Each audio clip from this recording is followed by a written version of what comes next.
Alright, this is going to be a long video, but I'm going to do my best to have timestamps down below so that you can jump around to different parts if you want to. I recently got a test license for a film emulation plugin that I've had my eye on for a while called Filmbox. So I reached out to the people from Video Village who make it and basically asked them if they would be open to letting me take a look at it and to do sort of a comparison with other film emulation plugins like Dehancer and the Film Look creator in DaVinci Resolve. And just a disclaimer, none of the brands that make any of the plugins I'm going to talk about are sponsoring this one.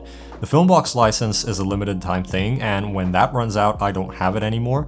I picked up Dehancer with my own money ages ago, and I already own Resolve Studio, and the Film Look creator comes with that. This video does have a sponsor, and that's Artlist, but I'll talk about them a bit later. So in this one, I want to mainly show you my workflow for grading a few clips with Filmbox, and then I also want to compare how it stacks up to the other film emulation options that I mentioned, and I want to talk about what I think of each of them. So I went ahead and got some clips from Artlist because I wanted to have footage from different conditions and cameras to use this on, and I didn't really have the time or the opportunity to go out and get them on my own, so shout out to Artlist for that. And just really quickly, I am not a professional colorist by any means, so take everything I do and say with a grain of salt. It might not be the most correct way of doing things, but this is just what's been working for me personally. Also, I've never shot anything on film, and I don't plan to anytime soon, so I don't really care how technically accurate a film emulation plugin is. All I care about is if I'm able to get an image that I personally like the look of and how quick and easy it is to do that.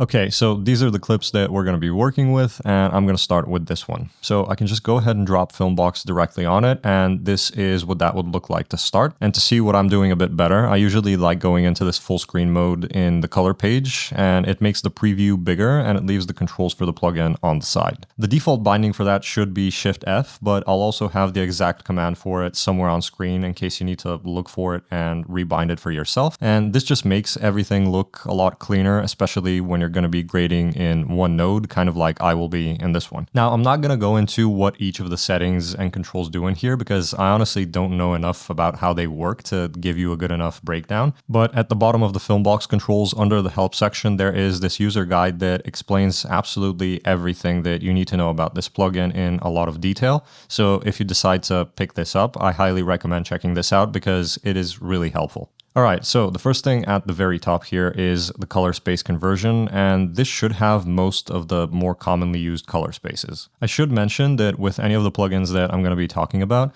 I don't really actually like using the built-in color space conversions that much, and I'll usually convert my footage out of log and into Rec 709 in a node before that, either with Phantom LUTs, which I've talked about on the channel a bunch of times before, or with a regular color space transform. And if I do it that way, I can then go ahead and select Rec 709 as the input color space in here, which it says is inaccurate, and I'm guessing that just means that it makes some of the controls not behave exactly like they're supposed to. But again, I don't care about technical accuracy, I just want a good looking image.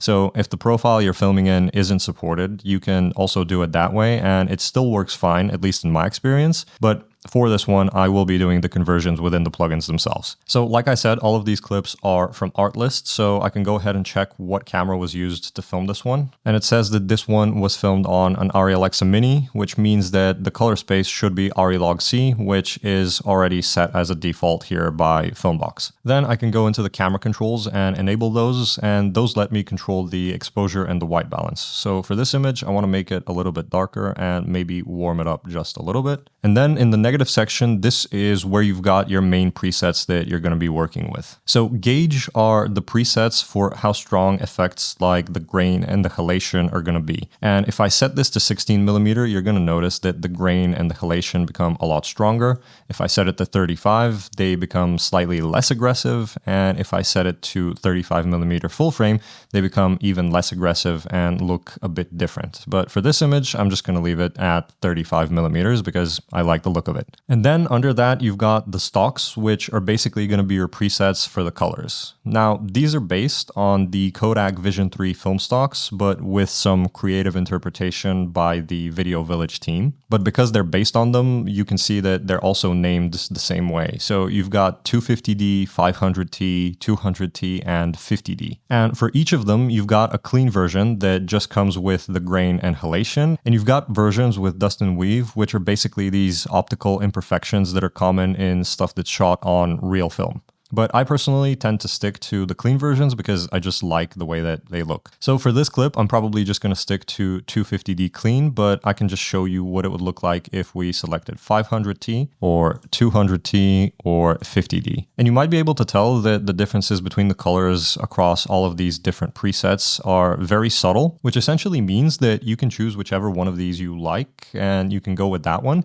And it's not going to make that dramatic of a difference to your image. But like I said, I like the 250D, so I'm going to stick with that one. There is also an advanced menu in here that lets you manually tweak all of the settings that the presets would usually take care of, but I personally almost never use anything in the advanced settings, and I just stick to using the presets because I think they look good on their own. And then you have the lab section where you can add vibrance and contrast and push and pull the image, which is something that you can do while developing real film. And something that I really like about the vibrance and contrast sliders in here is that they're built in a way that is made to preserve the skin tones and to prevent you from making the image way too contrasty or way too saturated. So even if I crank both of these up, you're going to notice that the image is not completely cooked. Like, the effects are very strong and very heavy-handed, but it's still not absolutely awful, and the skin tones look at least somewhat natural. So it basically just makes it harder for you to ruin your image. Now, this is obviously way too strong, so I'm going to reset both of these, and then I'm going to add just a little bit of vibrance and a little bit of contrast. And something like that looks good to me. I'm not really going to mess with the push and pull process for this one. And then in the lab section, you can also add a split tone to your image by just increasing the intensity, finding a color combination that you like, and then dialing in the intensity slider until it looks the way you want it to. But again, for this image, I'm just going to leave that alone. And finally, there's the print section, which is the Filmbox interpretation of giving the image a Kodak 2383 print film look. Under style, you've got a few options, and the higher you go with these, the stronger the effect is going to be. So if I go with full, that's basically going to be the strongest look that you're going to get out of this. If I switch it back over to standard, it's going to be a little less strong. And then if I change it over to extended, it's going to look almost like there's no look being applied by this print section. And if there is, it's just really subtle. But for this image, I'm going to leave it as standard because I like the way that looks. So now if I turn off Filmbox, this is what the log image looks like. And this is what we were able to get by doing just a few simple adjustments and using the presets that are built into it. And honestly, I personally think this looks really good. So now I'm going to go to the next clip and I'm going to drop Filmbox onto that as well. I'm going to go full screen again, and then we can go ahead and check what camera was used to film this on Artlist. So it would be this clip, and according to this, it was shot on an Aria Mira. So again, that's going to be log C, which it's already set as a default. Now for this one, I want to try and keep that colder look. So I'm going to enable the camera controls. I'm going to increase the exposure a little bit, and then cool off the white balance just a touch to maybe something like this. In terms of the presets here, I'm going to leave the gauge as 35 millimeters, and we can check what the different stocks would do to the colors. I think 50D looks good to me here. Again, I'm not going to touch the advanced settings, and I'm going to go ahead and enable the lab section. I think I can bring up the vibrance a little bit in here and add a bit of contrast. Maybe something like this looks good to me. I can also try and see what the push and pull process would do here. Maybe I can increase it to the right to something like this. And then I actually also want to try and add a split tone to this image. And I'm going to zoom in here to be able to see the skin tones a little bit better. And I'm going to increase the intensity all the way up. And then I'll try to find the color combination that I want. So I want to try and make the skin tones a little bit warmer for this image. So maybe something like this looks good. So if I go back to seeing the entire image, I can bring the intensity down and maybe leave it at something like this. So this looks good to me personally, and I can turn off the lab section, and this is what that does to our image. So now I can go into the print section and see what changing some of the settings in here would do for us. So if I change it to full, this is a little bit too strong for me. And if I change it over to extended, this is not enough of a look. So I'm honestly just going to leave it at standard because I think that looks good. So again, this is the log image that we started with, and this is what we ended up with by just using Filmbox and a few simple adjustments. And I know that the environment in this clip changes as it moves forward, so eventually all of the lights go out and there's this orange light that shows up here. And again, this is what it would look like in log. this is what it looks like with Filmbox. And if I disable and enable the lab settings, this is what they do for us, which I think looks pretty good. All right, so I'm gonna go to the next clip. Again, I'm gonna exit full screen, drop Filmbox onto it, go back to full screen. And now to quickly check what camera this was shot on. According to the clip details on Artlist, this was shot on a Red Helium 8K. So that means that here under source, I wanna change it to Red Log 3G10. And this is what the conversion for that looks like. Now, right away, I wanna enable the camera settings and I wanna bring down the exposure quite a bit. And I also wanna cool off the image just a touch. And then for the presets here under negative, I'm gonna try and use 200T clean for this one. Again, I'm not gonna do anything in the advanced settings because I don't feel like I need to, but I am gonna enable the lab and I'm gonna increase the contrast first, but I'll try to bring down the vibrance a little bit because I don't want the colors to look overly saturated. And I think that something like this looks good. I'm actually gonna move this clip a bit forward to find a better frame to look at while I'm working on it. And then under the print section, I wanna see what it would do if I change it to full. So yeah, I think I like the look of this. It's not way too strong, but it does give me a bit more of that look that I'm going for. So I think I'm gonna leave it as full. So again, this is where we started with the log image, and this is where we ended up with Filmbox. All right, this is the next image I wanna look at, and I'm gonna just drop Filmbox onto it. And then I wanna check what camera was used to film this one. So according to the clip details, that's going to be a Red Komodo 6K. So here under the source, again, we're going to change that to Red Log 3G10. I'm going to move this a bit forward to find a frame where the eye is in focus. So maybe something like this. So again, turn on the camera controls. I'm going to bring up the exposure a bit, maybe a little bit less. Then I'm going to bring up the temperature just a touch. And that looks good to me. Now, I think that I want to leave this as 250D clean again in the presets, but we can also look at what it would look like with 500T or 200T. Yeah, I think that 250D looks good to me here, so I'm just going to leave it at that. Again, I'm going to enable the lab section. I'm going to increase the vibrance, increase the contrast a bit, and maybe try to mess around with the push-pull process to maybe something like this. I do think I can bring up the exposure a little bit more. And this already looks pretty good to me, but again, I want to see what the print set to full would look like. And this is nice, but it's a bit contrastier than what I would like to go for. So let's see what extended does. As you can see, this almost looks like there's no look being applied by the print. So I'm just going to go back to leaving it on standard. And I think that looks good. All right, this is the next clip. And again, I'm going to go ahead and drop Filmbox onto it.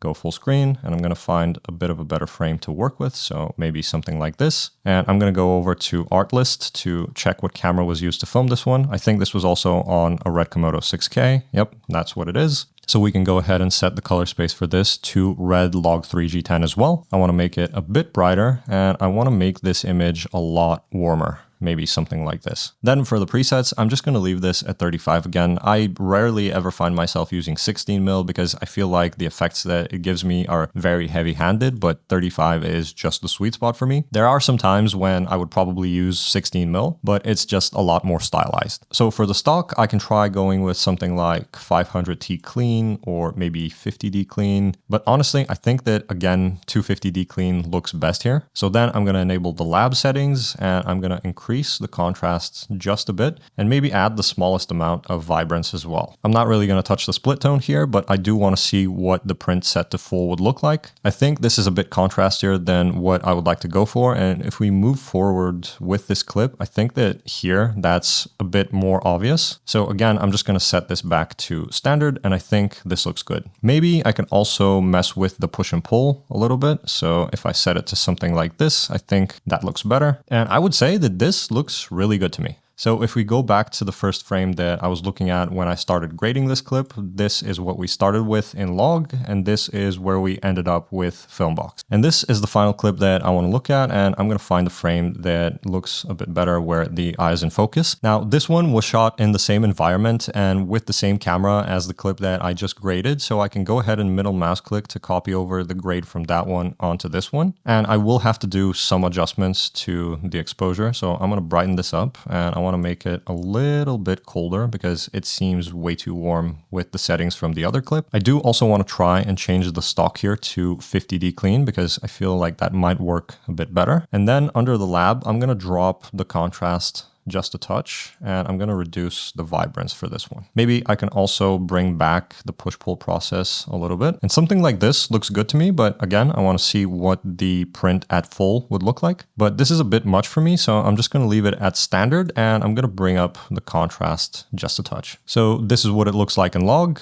and this is what it looks like with Filmbox. Honestly, I think I want to adjust the tint a bit towards the green because it feels like there's too much magenta in it. So something like this looks good. And I would probably now call this done. All right, so that's essentially how I've been using Filmbox over the past few weeks of having the test license. And so far, I like it a lot. But like I mentioned at the start, I've also been using stuff like Dehancer and the Resolve Film Look Creator, or FLC, which I also think are really good in different ways. So I wanted to show you how I would grade a few of the same clips with those, and then we can talk about the pros and cons of each of them. But first, I want to quickly mention the sponsor of this video, which is Artlist. So a lot of you have probably already heard me talking about Artlist being one of the main platforms that I use for music and sound effects for my videos. But something I don't mention as often is that I also really like using different clips from their footage library to practice my color grading, or when I'm testing out different plugins, kind of like I'm doing in this one. A lot of people will hear the term stock footage and think that it's just clips that you can quickly download when you need something for a project on short notice. And while you can definitely download the pre-graded and ready to use clips from Artlist for something like that,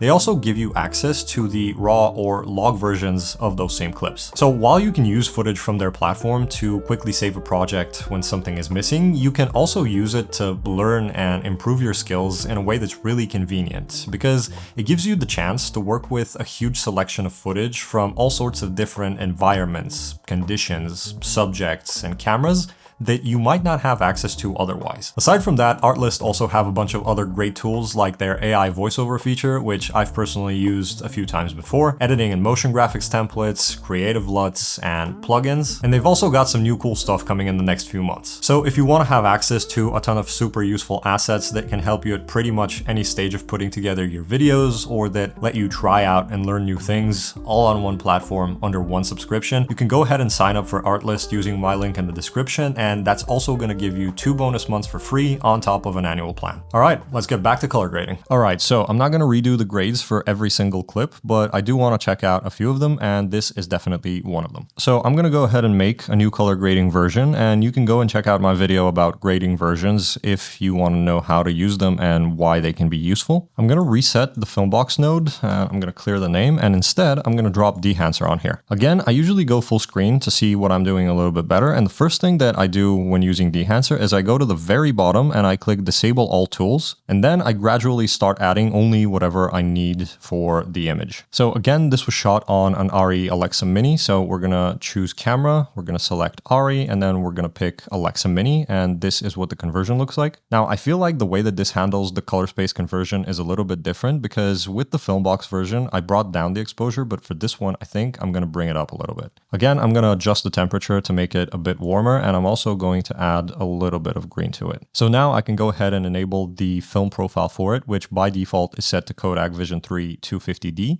And I'm also going to enable the print and set that to Kodak 2383, which is basically what the Filmbox plugin was doing. However, you can probably tell that this looks very different compared to the Filmbox version. And the reason for that is because Dehancer and Filmbox handle the math behind what they're doing to the image in very different ways. Now, even though I don't want to try to perfectly recreate the grade that I got with Filmbox, I do want to at least try to get somewhat close to it. So in this case, that might mean that I need to switch this from 250D to something like 200T. And then I can also try using the push-pull slider to see if I can get the colors looking a bit closer to what the other version looked like. So maybe something like this would get us in the same ballpark, but there's still more work that I need to do. So the first thing that I want to try and do is bring up the tonal contrast in here under the print section to maybe something like this. And then I'm also going to go into the film developer, enable that, and I'm going to add some color boost and maybe a little bit of contrast boost. So now if we go back to the other version with Filmbox, this is a little bit closer, still not entirely there, but we're on the right track. Again, I'm not going for a one-to-one recreation, so I think for the purposes of this video, this is going to be good enough, and I can go ahead and enable the film grain, the halation, and the bloom. And just like with Filmbox, when I'm using Dehancer, I like using the presets for each of these things, and I don't really mess around with customizing the settings or anything, because I think that the presets look good already. So now with all of these enabled, if we compare the Dehancer version to the Filmbox version, it's a lot closer. It's still not exactly the same, but it is closer. And as far as I'm concerned, that's fine, because like I said, I just care about getting an image that I think looks good, and I think this looks pretty good. And now finally, I'm going to go ahead and create one more color grading version. I'm going to reset this, and instead of using Dehancer, I'm going to go and look for the film look creator effect, and I'm going to drop that onto the footage. We're going to go back into full screen. And usually what I do with the film look creator is I'll go here under presets, and I'm going to select clean slate so that it disables absolutely all of the adjustments that it would usually do to the clip when you just drop it on. And it's kind of like what I do with Dehancer by disabling all the tools. So first thing we got to do is go into the color space overrides and set up the correct color space. So that would be RE White Gamut 3 and RE Log C3. And then here under the film look, Blackmagic have their own presets that have their own names, and I don't really know if these are based on anything, but I typically don't start with these. I actually add these a little bit later if I'm even going to have them on my footage. So to start off, I just use these basic color settings, and I'm going to increase the exposure for this a little bit.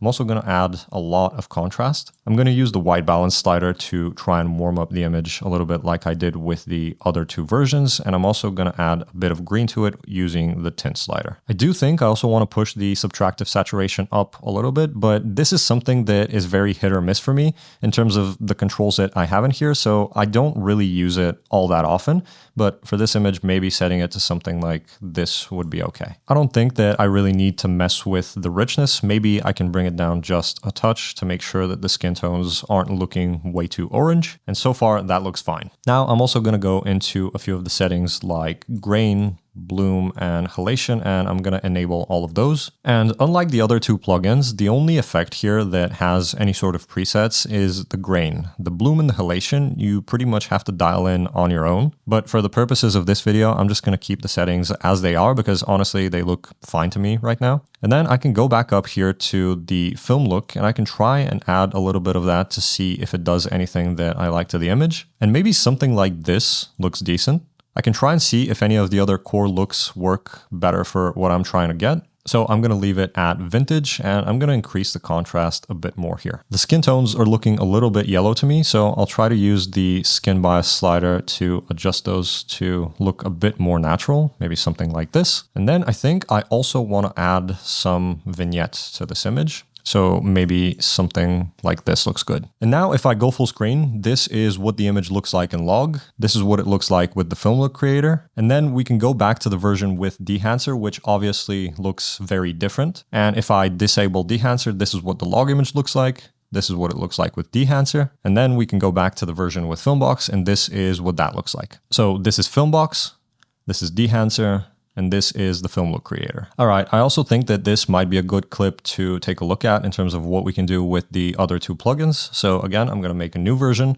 I'm gonna reset the name for this, and I'm gonna reset the node itself. And instead of using the Filmbox plugin, now I'm gonna drop Dehancer on here. We're going to go full screen, scroll down, disable all the tools, and then go back up here to the color space conversion. If I remember correctly, this was shot on an ARRI Amira, so I can set it to Alexa Mini because they share the same color profile. And now I'm going to adjust the exposure a little bit to make the image brighter. I'm going to try and cool it off and also add a bit of green to it to see if we can, at the very least, try to get closer to the look that we got with Filmbox. And again, I'm going to enable the film profile as well as the print film. And this is obviously super heavy-handed, but again, that's because the way that Filmbox and Dehancer handle their film profiles is very different. So we were able to use 50D on the Filmbox version, but let's see what would happen if we changed it to 50D here in Dehancer as well. And this looks a little bit better, but it's still not exactly the same look. And I don't think that using the push-pull slider would do much for us here. here. So I think that, again, the move is to change it to something like 200T or maybe 500T. And I definitely think this looks a little bit closer to what we were able to get with Filmbox. So now if I use the push-pull slider, maybe something like this gets us in the same ballpark. But I also want to make it a bit more green like it was in the Filmbox version. So something like this might be okay. And then I'm going to go into the film developer, enable that, increase the color boost, increase a little bit of the contrast. And then under the print, I want to see what changing the target white would do for me. So maybe setting it to something like this gets us closer to the other version that we did with Filmbox. Still not 100% there, obviously, but again, I'm not trying to get 100% there. But then we can go into settings like the halation, the bloom, and the grain and turn those on. And this is starting to look a little bit more like something I enjoy, but I do want to try and see if I can add a little bit more of that green that we had in the other version using the color head. So in here, I'm just going to increase the green ever so slightly. And I'm also going to try and change the midtones tone to be a little bit warmer. Maybe we can go up here into the print and increase the tonal contrast just a touch and increase the color density.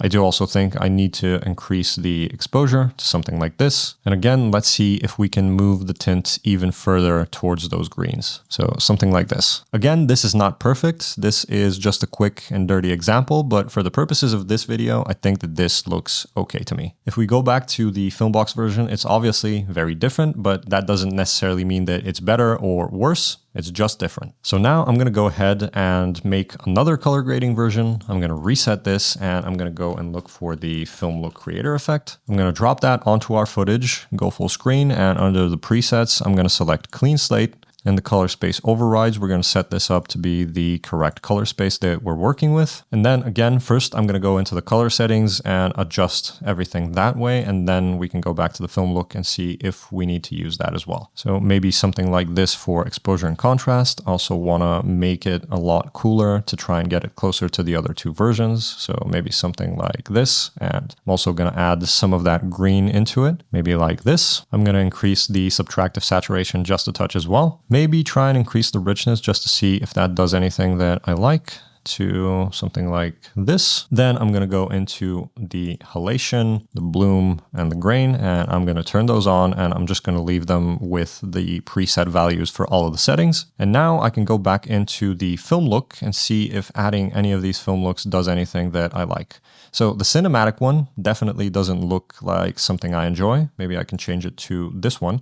And I think this one actually does a better job at getting me closer to what I want to go for. Let's see if some of the other ones do anything that is more interesting. Maybe this one, maybe Elated is the one that I want to use here. So setting it to something like this looks pretty decent. I do want to increase the exposure just a bit because the image started looking a little bit dark to me. So setting it to something like this is fine. But now the skin tones of the person here look a little weird to me, and I'm not exactly sure if the skin bias slider is going to be able to save me here, and it doesn't look like it is. So I'm not going to mess with it too much, and I'm just going to leave this as is. So again, if I go full screen, this is what the image looks like in log. This is what it looks like with the film look creator. And then we can go back to the Dehancer version. This is what it looks like in log. This is what it looks like with Dehancer. And then we can go back to the Filmbox version. This is what it looks like in log. This is what it looks like with the Filmbox version. So this is Filmbox. This is Dehancer, and this is the film look creator. Again, they all look very different, and I know which one I personally like the look of most, but I can't make that decision for you, so whichever one you think looks best is entirely up to you. Okay, so with all that out of the way, which one do I think is the best film emulation plugin? Honestly, I don't know, and I don't care. Like I said, I don't know enough about shooting things on film, so I can't say which one of these gives you a look that is technically the closest to real film, but also that's not something that matters to me. I genuinely think that you would be able to get great looking results with any of these if you spent enough time with any of them, and to be totally honest, you can probably even get them to look nearly identical. I've really been enjoying Filmbox lately, but for certain projects and clips, I prefer Dehancer because it handles things a bit differently and it gives me a look that I like more. While the FLC I honestly don't use as often because I have the other two and they do what I need them to, but I'll talk about all that stuff in a second. Like I already mentioned, what I care about is which one of them is the fastest and the easiest to get a good look out of, and if I had to rank them on that, it would probably go something like Filmbox, then the Film Look Creator, and then Dehancer. Again, that is not to say that one is better than the rest. This is just based on the ease of use. And I think a good way to explain what I mean would be to give you some pros and cons about each of them. So I'm going to start with Filmbox because that is what this video is mainly about. When it comes to the pros of it, out of all of them, this one feels like the closest thing to a drag and drop solution to film emulation. It feels like it gives you a really quick and simple way to get a really nice image, or at the very least, a good starting point that you can easily adjust after that. Now, when it comes to the cons, one of them is actually that same thing. While it feels pretty streamlined, for some people that might also feel like they're missing out on controls that you would want to have access to. The thing about Filmbox is that it's meant to give you general film look characteristics that you can add to your footage, but it doesn't aim to recreate the exact technical specs of different film stocks. It's just based on some of the more popular ones with some creative interpretation. And that means that if you're someone who's shot a lot of stuff on film before and you want to make your digital footage look exactly like that, you might run into some issues where you don't have all of those fine controls to get the exact look that you're after, and more of just like a ballpark estimation of what that film should feel like. I personally don't mind that because, again, I don't care about technical accuracy, but some people might. Another con, and arguably the biggest one, is the price. A lifetime license for Filmbox is going to be $1,000, and you can also get a 3-month or a 1-year subscription that are going to cost less. But honestly, if something gives you the option for a lifetime license, in my mind, that's always going to be the best value. And if you work on paid client projects and you use it for that, then it's probably going to pay for itself pretty quickly. But I also realize that a lot of people aren't like that and just want to use it for personal projects or low budget work. So that price might be really tough to look past. They do also have a free version, but the features on that are pretty limited, and you can also only use it on footage that's up to 2K in resolution. So it's a good way to test it, but it's not a great way to use it long term. And that said, I don't think that even I would be comfortable dropping 1K right now on a full lifetime license of Filmbox as much as I like it. Unless Video Village decide to give me one, in which case I will definitely keep using it. Then you've got Dehancer as an alternative, and when it comes to the pros for it, it definitely gives you a lot more fine control over pretty much every function and effect that it applies to your footage. And if you're someone who's looking for all of that like super granular control, then it definitely beats Filmbox for that. There's also a lot more options for different film stocks and print films that you can use. You've got the Kodak Vision 3 series, which are the ones that most people are going to be using for emulating film with their footage, because pretty much all of the other film stocks are photographic ones, but that can also be kind of a good thing because it gives you the chance to see what your video would look like if it was shot on something that's usually meant for photos. Also, depending on how you look at it, another pro could be the price. A lifetime license is going to be $450, which is less than half of a Filmbox lifetime license, and you've also got time-based subscription options that are going to cost even less, plus I've got a code that gives you 10% off of any of those, making it a bit cheaper. So considering, like I mentioned, you could get almost the exact same look out of any of these, if price is something that you care about, Dehancer is